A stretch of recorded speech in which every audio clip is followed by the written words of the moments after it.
I'm in Chattanooga, Tennessee, a vibrant town nestled in the ridge and valleys of the Appalachian Mountain Range. While it is probably best known for many of its attractions, such as the aquarium, the zoo, Ruby Falls, and Rock City, I'm actually here to visit a place off the beaten path.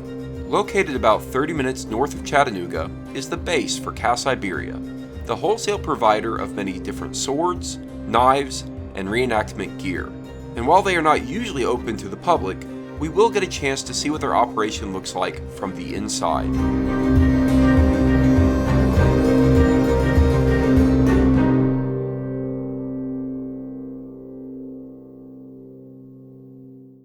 As I arrive, I'm happy to get out of the sleet storm that has suddenly appeared.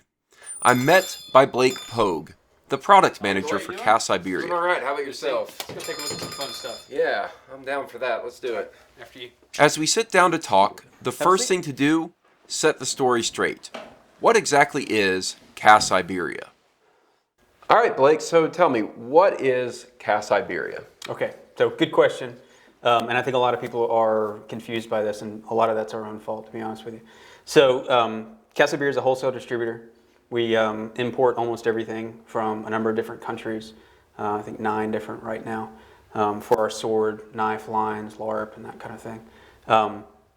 We help the different brands to not only come to market in North America that might not be known about as much, especially on the knife side of things, and also to develop products for our market specific to like the different brands that we have, whether it's Hanway or Kingston Arms or Dragon King or that kind of thing. So CAS Iberia was started like 30 years ago.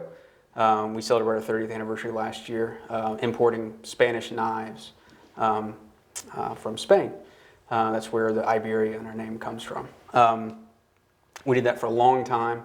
Got a couple different lines. We brought in some of the different Spanish-made sword lines that are still being made today, and that kind of thing. In '98, Barry Ross, the president of CAS, he and Paul Chin started working together and brought out the SH-1001, which is the Shinto katana. It's the first model that they brought out. So you can always tell in our number sequence how old the models are. So like the Godford Viking sword, I'm pretty sure it was our first European sword model in this SH-1010. So it was like the 10th model that they were working on. In 2006, Hanway actually bought CAS Iberia, and we changed our name to CAS Hanway and made that brand kind of CAS Hanway. And at the time, it was the only brand that we brought in.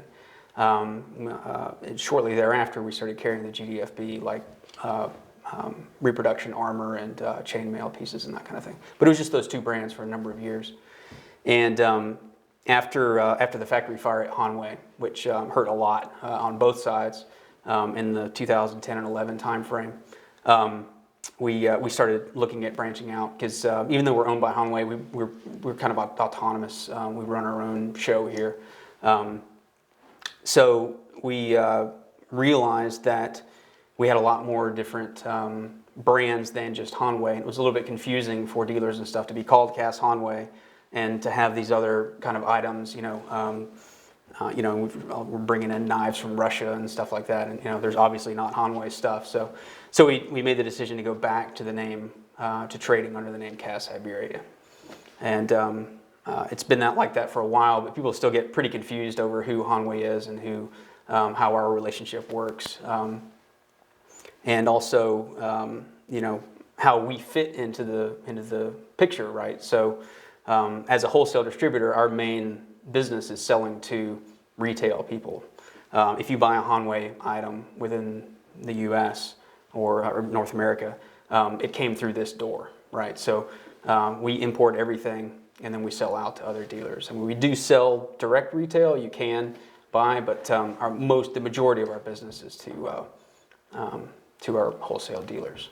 So in terms of the different brands that come in, what does that look like in terms of you guys becoming a wholesale distributor for these different brands?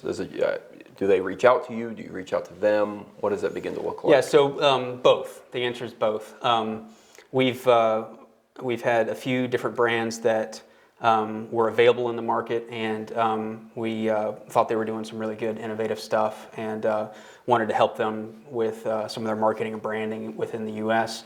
and just kind of worked out a deal with them going forward to have us as the exclusive U.S. distributor.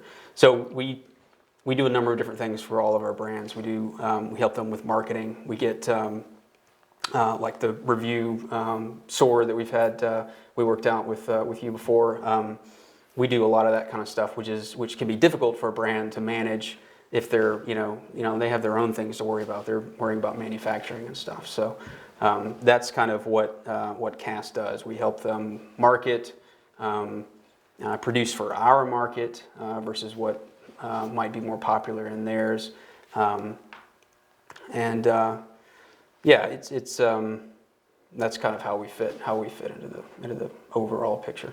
So for me, as a kid who was dreaming of buying swords, I recall getting CAS Iberia catalogs. Sure. I know this is before Hanway purchased you guys or Right. brought you onto their team. When did you actually begin with CAS Iberia or CAS Hanway? Yeah, so it would have been I guess like late 2005. So I've been with CAS in some manner or another for 11 years now, and I've been here the least amount of time of any of our employees. So most of our employees have been here for quite a while, and it's one of those companies that just kind of sucks you in. You become part of the team, and we're really it's almost like a family operation. What made you specifically interested in swords? Okay, so I would say that I've always had a general interest in swords, but the only sword I ever owned before working here was a wooden one that I bought at a Ren fair when I was probably 6 years old. And I kind of just lucked into the working here to do some of the IT work, rebuild and revamp their website. We have this. I'll show you guys later, but it's what was intended to be a mall kiosk to purchase swords, knives, and Zippo lighters and some other things. So it was I developed it was a very rudimentary touchscreen setup, and you could buy a Musashi katana straight from an airport terminal and have it shipped to your house. So that was actually one of the first projects that I worked on when I was here, and it was one of those things that we really scratch our heads over that now, but it was a lot of fun, and I got to do it for a few months, and I kind of got my feet wet with that, and then worked on several different projects and went into revamping the website. And actually, the only reason why I got the job is that I told them that I did some photography and some amateur photography. They needed somebody in-house to do photography work, and that's actually probably the only reason why I actually got the job back then. So since you had that kind of, call it fledgling interest initially, and you lucked into it, what has working in this particular industry, a very niche industry, really done for your interest in swords and like objects, as it were? I would say that if you worked here all day and then also had a collection at home, you would have to really, really love swords. To be honest, I kind of get my fill of swords here. But I'm still a fan. I'm certainly more of a fan than I was originally, and a lot of more so into the history and the learning more about the where these different styles came from.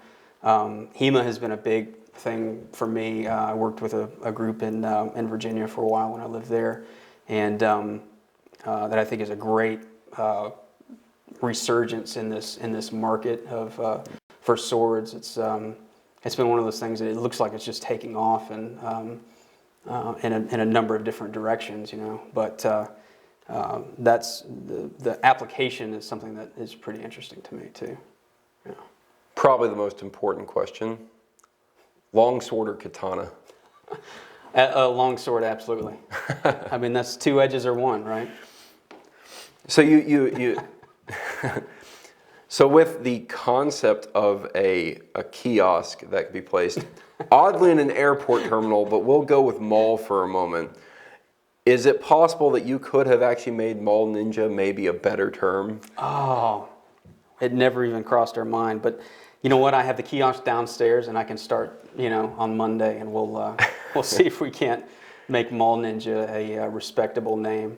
I think that's a more work Is than that ship has passed? I think that's sailed. Okay. Yeah, unfortunately. Okay. Next, Blake took me to a very interesting corner of their office, the CAS Iberia prototype storage. All right, Blake, so we're here in the prototype space.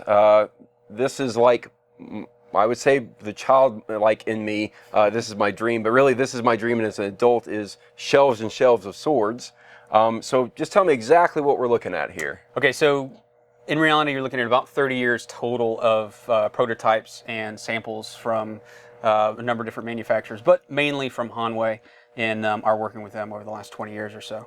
So different iterations of products as they've changed over the years, initial prototypes, second samples, and then approved versions. So talk me through what the prototyping process actually looks like for you guys, because it's very different from how it would work if it's just a single smith doing that as their individual business. They would prototype and maybe make some changes and they'd be good to go as quickly as they could on a single piece. Sure. So initially it's not actually that different from what a smith would be doing, but we still do a lot of pen and paper, or pencil and paper really, prototyping of an initial design sketch. Hanway will come back with their own rendering of that just to make sure we have all the details, and we'll go over different specs and that kind of thing. Then they'll make a handmade prototype. Okay. All of the pieces, pommel and stuff like that, are metal and typically are cast. So we have to make sure that those are dead right from the beginning. They're actually more important than the blade at the beginning part, right? So because the molds and stuff take a lot, they're expensive. Once they have those right, and they might have the blade kind of right, or something else needs to change, then we can always make changes to the blade after that's done, because those again are still handmade. So they'll go through an iteration where they actually make the molds, then make a final prototype from the mold. Over here, we'll get approval, and then we can start production. Cool. All right, so show me through some of this, what this process looks like with some of the examples. Yeah, sure. You have. So we have we're going to do a Kotzbauer, and this has actually been in process for a while. But so this is one of the original sketches that our President Barry did of like a full size or life size sketch, and some different specs and that kind of thing. And this is a drawing that we got back from Hanway, where they took some other, plan drawings that Barry had presented and did kind of a fancy three-dimensional, so they can, kind of get a better idea of proportion and that kind of thing. And then they start making a handmade version of this, which is this. So handmade guard and pommel, and of course this little bit of wood and blade, and then we've given production or approval of that to go ahead and make the molds for the guard and pommel, and once we get the scabbard and stuff worked out, then we can give a thumbs up for production. So Great. So it ends up being a lot of back and forth between you and Hanway in terms of making sure that as you're kind of honing in on what the specifications of the individual designs are going to be, it's probably a good bit back and forth. This is why you have all of these prototypes in the end, because they're not exactly like what the finished product is going to be like. Right. Very rarely do you hit it right on the first go. We almost always have at least two iterations back and forth. And in some cases up here, there are 5 or 6 swords where we've gone back, and then you go back to the drawing board kind of thing. Right. But this is a good. This is our K-wood. So this is one of the originals that I'm sure this is the original prototype for that sword, and you can tell there's when you see the handmade pieces, they're a little have some small issues and stuff like that they correct during the mold making process, and then they don't spend as much time. Like the grip on that is just a piece of leather, where we did a banded grip wrap on that. So, you know, you can tell this one didn't have a metal chape for whatever reason, and then we had them go ahead and do that. And the bridge work and stuff is all different. So there are always slight differences. You get a little different design there. So just small tweaks and changes to the overall aesthetic, or you know, sometimes a performance changes depending on what's needed. Right. Okay. And you've also, you mentioned as we were talking a bit before starting this video series, that you've actually done some of this yourself, gone through the prototyping process. Wouldn't mind show us some of the stuff you've worked on? Yeah, sure. So a few years ago, I took over the role of product manager for CAS, and it takes, like we were talking about before, it takes 1 to 2 years sometimes to get something from start to finish. And two of the first products that I started working on were an updated fetter shirt, which we played with at Blade Show a while back, Yes. which you've gotten a couple of production with on that. And then we have, I did a practical hand-and-a-half sword for the Kingston Arms brand for the reenactment side, so not for the HEMA side. So this was definitely a lesson in the difference between a drawing and what is reality in metal, right? So I'm not a smith or anything. I've been around this for a long time, but not doing it yourself, you have to kind of learn as you go. So this was an attempt to make a practical version of a hand-and-a-half sword that's in records with a really wide base.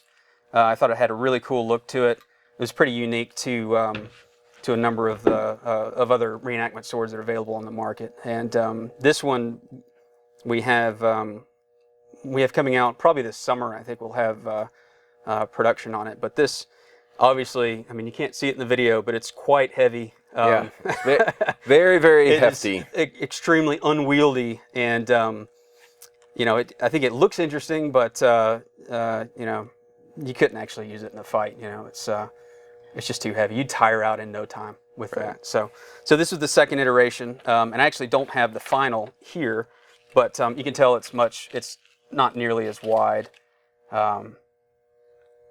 But it's got a much better balance to it, and for a hand-and-a-half, I think works out pretty well. Right. So that was a good first introduction of going through product design for CAS and getting a good fail right off the bat. But you learn from that, right? Yeah. Yep. As we go, and then again, we don't have one here. We got this new sport fetter in not too long ago. But this is the what we had called at the time our competition fetter when we looked at it at Blade Show, and we ended up calling our sport fetter. We changed the grip because not a lot of people like the. We're trying to do like a modern version of a fetter, get all the wood out of it and that kind of thing. And we're gonna have to go back to the drawing board on this handle, but. Yeah, I was pretty happy with the way that this turned out in the end. A lot of the features that we got in with the thumb ramp and putting in a guard that shouldn't rattle after a good bit of use. Yeah, I think it turned out okay. So, but I did show, you know, we've got it downstairs, but this originally had a pommel that was like 3 times this size. It looked good on paper, but it was literally half a pound too heavy. So yeah. Another fail even on round 2. But we ended up taking that one off, replacing it with one of the flat pommels from a Tinker longsword, actually, slapping some magnets on it to try to up the weight on that a little bit, and then we went back and we actually I modeled this in one of our 3D programs to try and get the weight right, and that was the result. It was this kind of pseudo scent stopper with some flat edges, so you kind of get a little bit of orientation with your edge alignment on a fetter. And one of the things that I noted was actually the thumb ramp that you mentioned just a second ago, because I noticed it. It makes this actually in some ways stand out, as you visually say, I know exactly which fader that is because it has a thumb ramp. You don't see that a lot, right? Sure. Unless I guess if someone's getting a custom fader from somewhere, they might be requesting it, but it's not a thing that I would say, come stock, as it Sure. were. Yeah. So it's one of those interesting things, which is honestly a nice feature for people to recognize that, hey, even with a fader, you can still do these specialized grips, thumb grips, etc. when you're sparring. So awesome. Coming up, we look at more items from the CAS Iberia prototype shelf, and we take a tour of their distribution warehouse.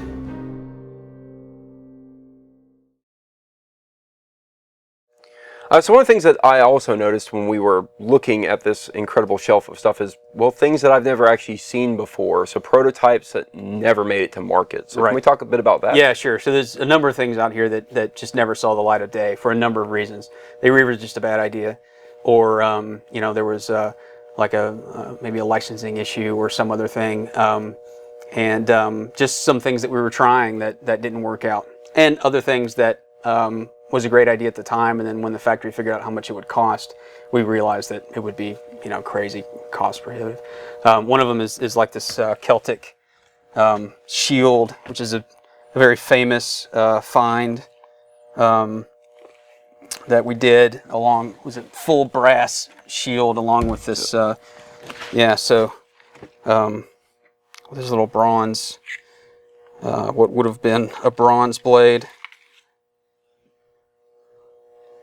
Pretty cool, very interesting recreation, but it would have been astronomically expensive. So this was just the one handmade prototype that they did that never went anywhere else. So now it's a piece of history to some extent. You get to be the sole owner, or at least the company gets to be the sole owner here of a very unique piece. Yeah, Right. Yeah, it's probably the only reproduction of this, of the shield at least, that I know exists, and is fairly faithful to it too. Yeah, so a couple of different things like that that just money-wise never really worked out. One that was different than that is we had a lot of success a while back with a tactical wakizashi. It became a tactical katana and tanto and some other stuff, and for a few reasons we stopped using it. But back when it was very popular, we asked them to find a way to do like a camo kind of version of it, and this is what they brought. And it just it looked so terrible that we realized that we could never actually sell it as is. So not a terrible idea, but sometimes the end result is not what you really had pictured in your head. So yeah, so that's that. This is obviously this is not a sword that has never seen market, but it's got kind of an interesting history behind it. This sword was never actually intended to in this design, available in this design.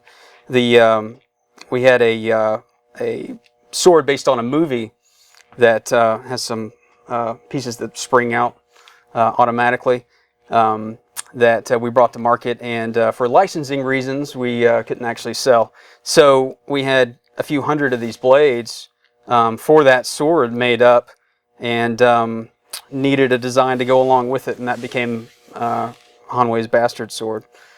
So the Barry, I guess, did the design. This is well before my day.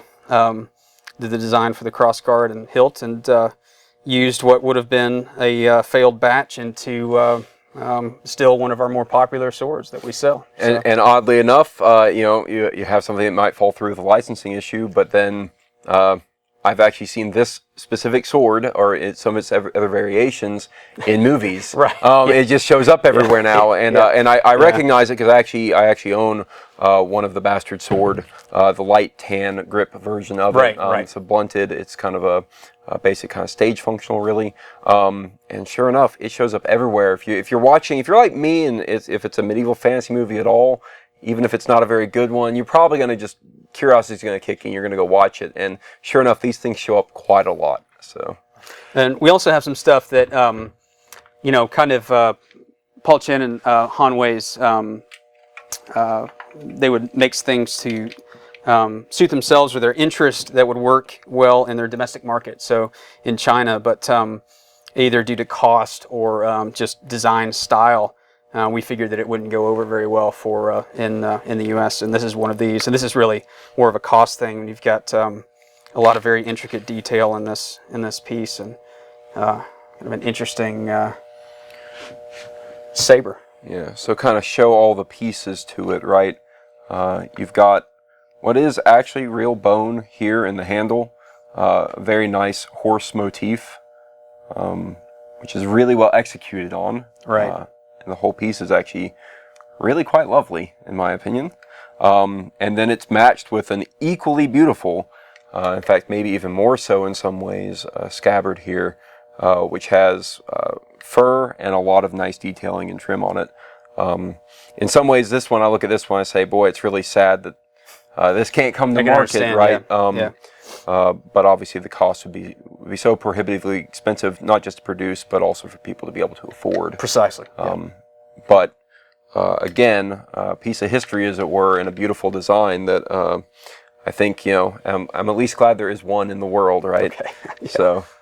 So this is kind of interesting. This is a line that's done really well for us over the years, and this is actually, I believe, the very first prototype of the Tinker Longsword that came here in 2008, December of 2008. So if we went and saw, got one of the production models, you could tell right away the handle is super blocky. I mean, it's basically a rectangle in your hand, and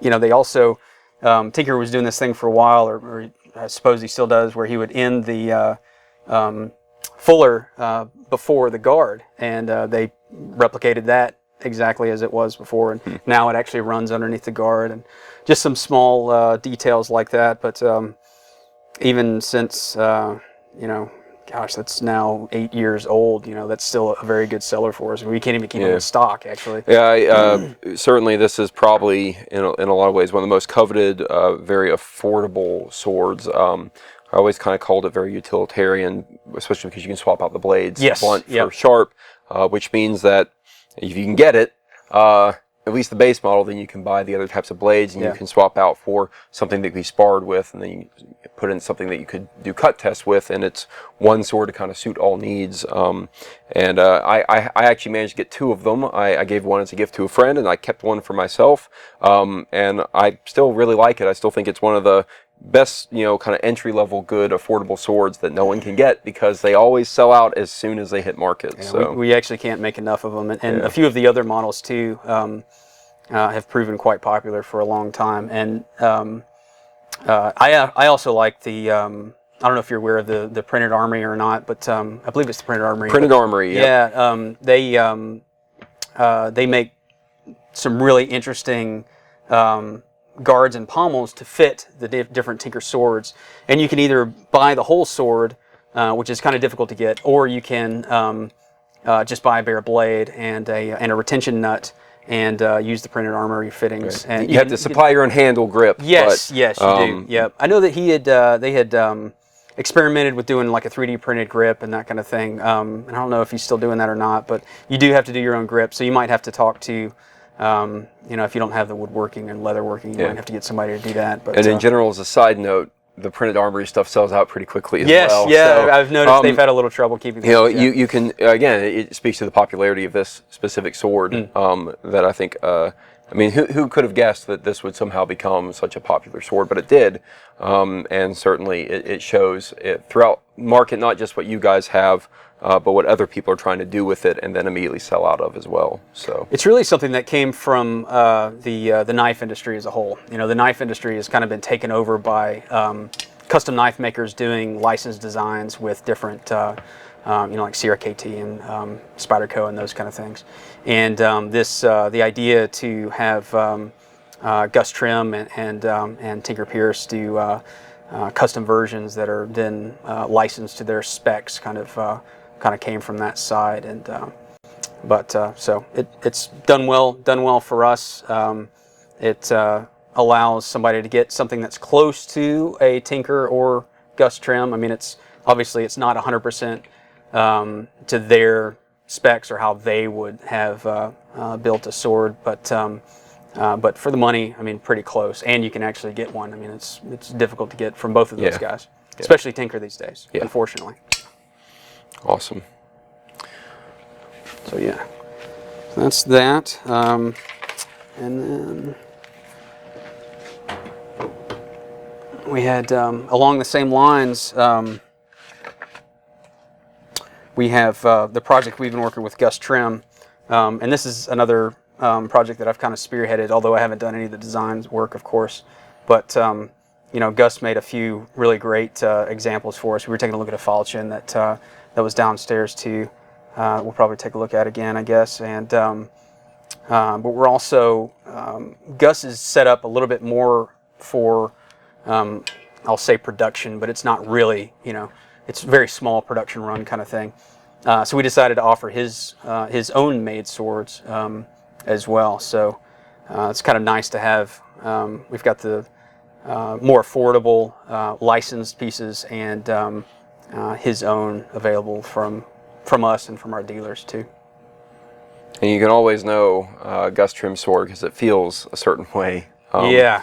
Very light in a way that you couldn't believe when you look at the sword, but it's there. It's a very nice feel, nice handling to it. So Blake then took me to look at their warehouse. In this space, they not only manage inventory, but they do repair on broken and returned products, and even prototyping. But most importantly, he shows me how he gets swords into customers' hands. You know, we fix and repair some things here. If we have, you know, like a loose guard or a loose scabbard, you know, we'll shim that before it goes out. We'll do that kind of thing, and that's kind of what we do. What we do here, we do have a number of like defectives and stuff that we sell every once in a while. Occasionally, we'll get a group of them together and then send it back to China to get fixed up. But so we do a little bit of minimal repair work and that kind of thing before we. If there's any issues that we find with different stuff. So, you know, your pretty typical warehouse. We have things just sectioned off by different brand. All of our knives and stuff are up front. We're actually, we're here on what, March 11th, I guess it is. And so we're getting ready for the Blade Show this June, setting some stuff up. Just trying to do something a little bit different, and yeah, so that's what we do here. We just had a container come in from Hanwei 2 weeks ago. It was a bit of a madhouse. This was all boxes, so typically we'll get a container in from Hanwei, and about 3/4 of it goes out the door immediately. So that's why there's not really a ton on the shelf that. Right. That you may imagine, but so like for instance our the Red Dragon, the nylon HEMA swords and right. That kind of thing. Those all come in as parts. So we kit everything, where everything is just put together, thrown together in a box. It allows people to, you know, kind of buy whatever pieces and colors that they want and make their own thing, and then we just put it together and send it out. So they're nice because they don't rust, and you know, we don't have a lot of the other issues that that we have with a lot of the other lines. I mean, pretty much everything here. We don't want it to sit in that warehouse that long because you know, you've got temperature fluctuations and stuff. Almost everything that we do uses wood in some other way, wood and or leather. So we go through a lot of climate changes just getting it here, and not only from China, but you know, especially like the Citadel stuff from Cambodia. Like if it's the rainy season, you can tell when you get I mean, you know, you can just tell that it's been shipped like that. So we try not to keep things in here, but you know, we keep everything nice and oiled up so that it keep rust at bay. And but it, you know, it's a problem. It's just something you have to deal with. Yeah. And wood shrinking happens all the time, so we have to fix things up or defect them, just depending on what the issue is. Yeah.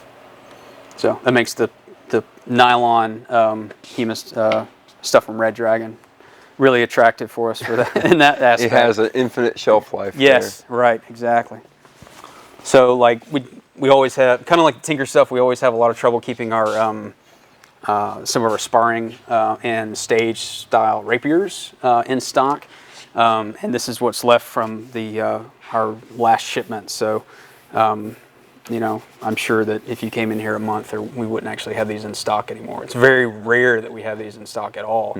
But that's where, when I talk about our main business being for dealers and stuff, we have dealers who stock, we have dealers who drop ship, right? So they'll buy things up, keep it at their warehouse, or we have a lot of like Ren Fair dealers, right? They'll buy at the beginning of the year and then carry stuff with them, and we'll throughout the year, if they sell something and they want to restock, we'll send it to whatever fair that they're at, because a lot of those vendors will travel around to different seasonal fairs and that kind of thing.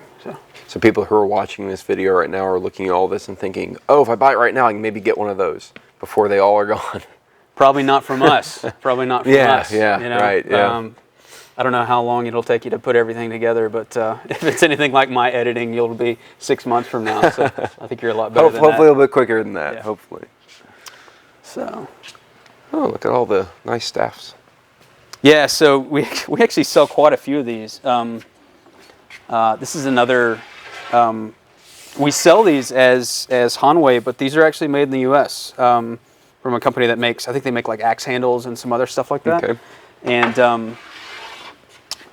they're their size. They're 1.5 inches for a lot of different spearheads, halberd heads, and stuff like that we carry. And I'd actually like to get them to try and do some I guess octagonal. Yeah, or square. To get a couple different options in there, because not everything was just a round pole for spears and that kind of thing. Certainly, a lot of the more octagonal or square poles are near impossible to find. Even though you can through various means you can buy the heads for things like a pole axe or something. Yeah. But then you're stuck with round poles which give you nothing for edge alignment for the axe head. So having at least that kind of different shape would actually be a great thing that I would love to see. Yeah, cool. Okay. Yeah. And then the dark recesses of the last edition there, they just house some of our less successful projects from years past. So stuff doesn't really sit around all that much here for the most part. It comes in, this axe is kind of the hub, the heartbeat for getting everything out to who it needs to be distributed by. And you guys are sending a vast majority of it out. You retain some stock here for both your own individual site sales as well as retaining some for those customers who do like the periodic, like you said, Renaissance Festival. Right. And we do have some people that will make a purchase and then leave something here, so they know that they might need it in the future, but they don't have warehouse space, or for whatever reason. Gotcha. Maybe it's better to ship it out from here or something like that. And we have some people that we work with on that too. So it might be physically in the building, but it's not actually ours. So but yeah, I mean, it is. We're much more of a we're a distributor. We're a distribution hub for Hanway and these other brands. We want to get it out to wholesale people. We want to get it out to stores. We want to get it to where it needs to be for retail people. I mean, the unfortunate thing is that everything is so internet-based now. It's difficult for people to be able to go into a store and actually hold a sword, especially in their hand. The dedicated cutlery stores and stuff. I mean, they're very few and far between, which is a really unfortunate thing.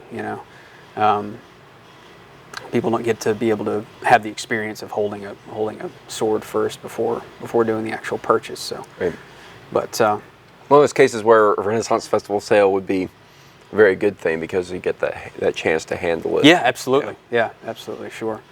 Because there's only so much you can tell from a picture and a few specs online. But, And you had mentioned, of course, that there's the numbering scheme that started with 1001, and so here we are with 1098. Yeah.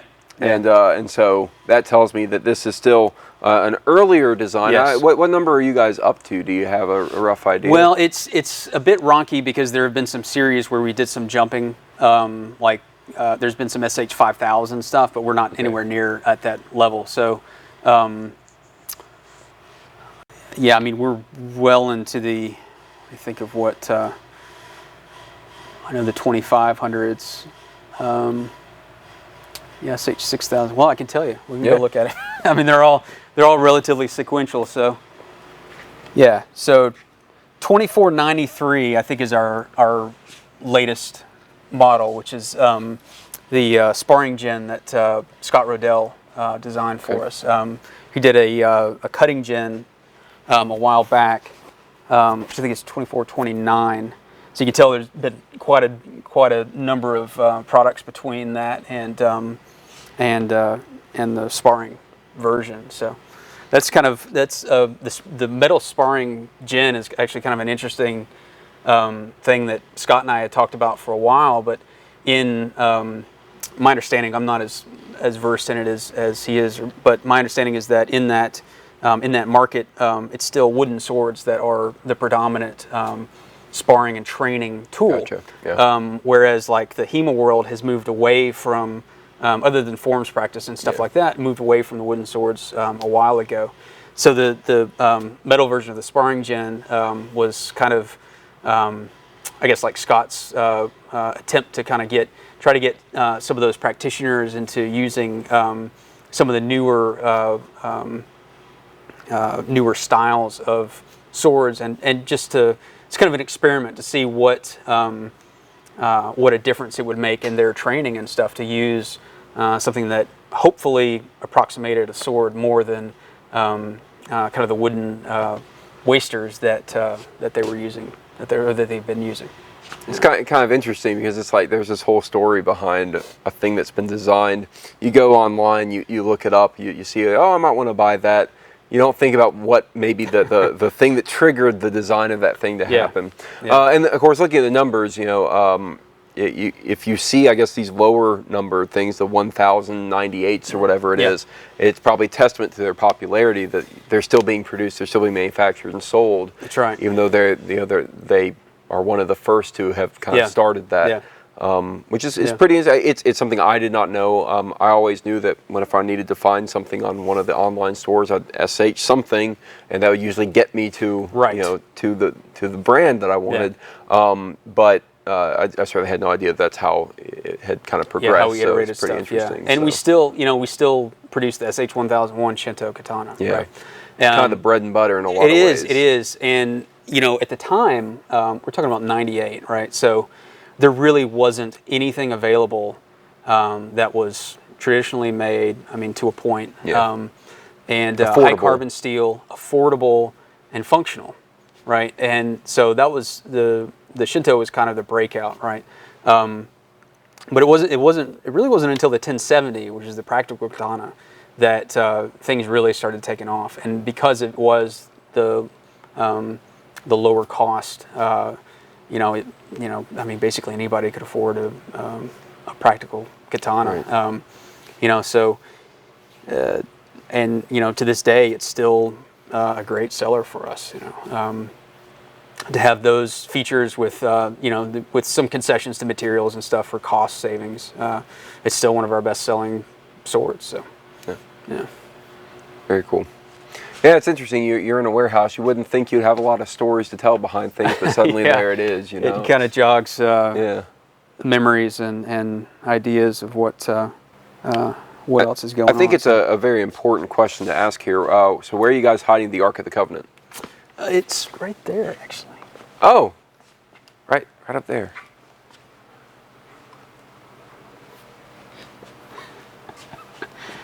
Just don't open it. Yeah. Okay. Not today. We do a number of product tests, like just depending on what we have coming in.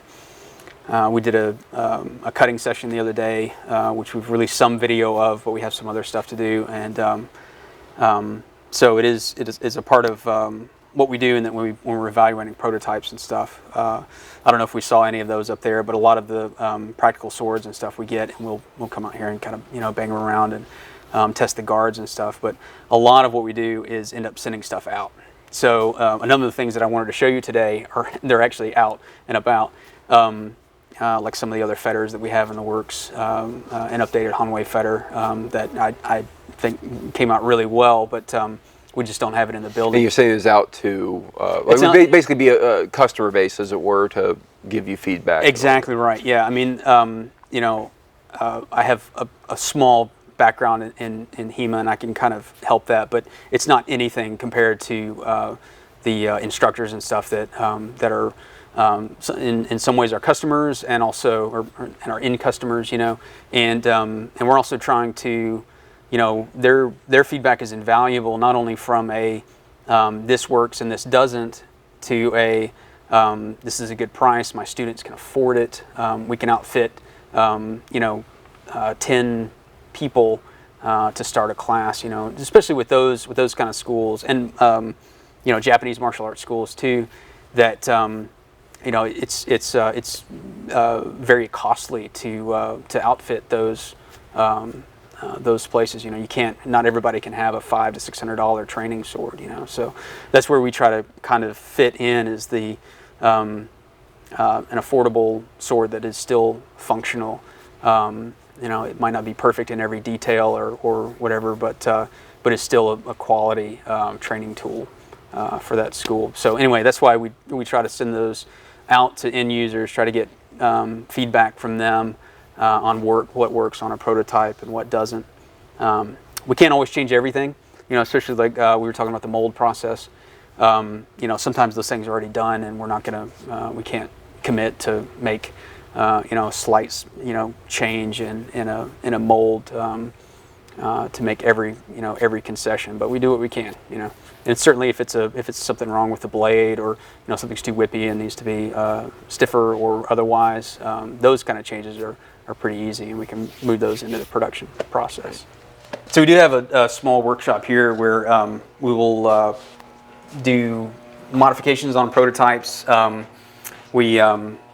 this is the pommel on that fetter that I had mentioned, where it was, I think we reduced this by almost 60% in weight and size. It was one of those things that it looked good on paper, but it's about half a pound of steel, and very hefty. Yeah, very heavy. It just didn't work out at all. So I ground down the peen, replaced the pommel on that fetter, and then sent that one out. It was kind of a Frankenstein thing, to get some feedback from a couple different groups, and then that led to the pommel that we ended up using on the production version.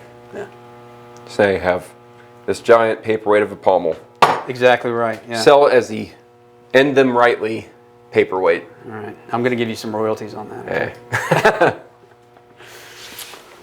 So, you probably noticed our prototype room is getting a little bit filled up. We've kind of spilled out over here, but these are a few of the other things that we're working on. Another Gus, and I don't think we had this at Blade Show. I don't think you did. Yeah. No.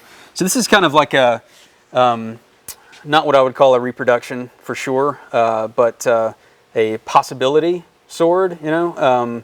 But a falchion with kind of a later period style guard, and we're also talking about doing like a practical version of this, perhaps for like Dusac type training, a steel version. But for now, we're gonna reproduce this as a sharp. I think there's a criminal lack of falchions in the market. So. I would agree with that, and I'll tell you, this is extremely light. Yeah. I like the way this feels. Again, when you're holding a Gus trim style sword. Yeah. And right. So we should reiterate that this is the original that Gus produced for us, and we'll take this apart and take a lot of detailed photos, specs, and that kind of thing, and then send it to our folks. Send it to the forge for reproduction. So that's that. So kind of the newer prototypes are in this area, and then the old prototypes, they go upstairs. Yeah, right? yeah, that's true. So one of the things that Tinker has always been known for that we never did anything with were his saxes, Gramma saxes and stuff. So we had him produce a few different models. It's the only one that we have here, but and this is loose on purpose, so that they can see how this is all put together. But just a massive, exceptional Gramma sax made by Tinker, and we'll have this reproduced as well. Nice blade etchings as well. Yeah, and we'll do that. Production-wise, that's done normally by laser. So they'll clamp it on a table, and they've got a big laser etch machine that Right. Does the pattern. It's one of these things, it's like I get to see this now, and then I'm going to have to wait with bated breath while I Yeah. wait for it to come to market. This Certainly. one will take a little while. We haven't even started on the process, to be honest with you, but maybe Blade Show 2018. All right. And that'll certainly, I think I'll try to be at the Blade Show again. So hopefully I will see you guys there. We'd love to have you. Yeah. It's always fun. CAS Iberia has been a large player in the sword market for a long time. This insight into their operation shows just what it takes to meet the market demand for the consumers of swords and reenactment products. Don't forget to like the video and subscribe to the channel. You can also check out Medieval Review on Patreon.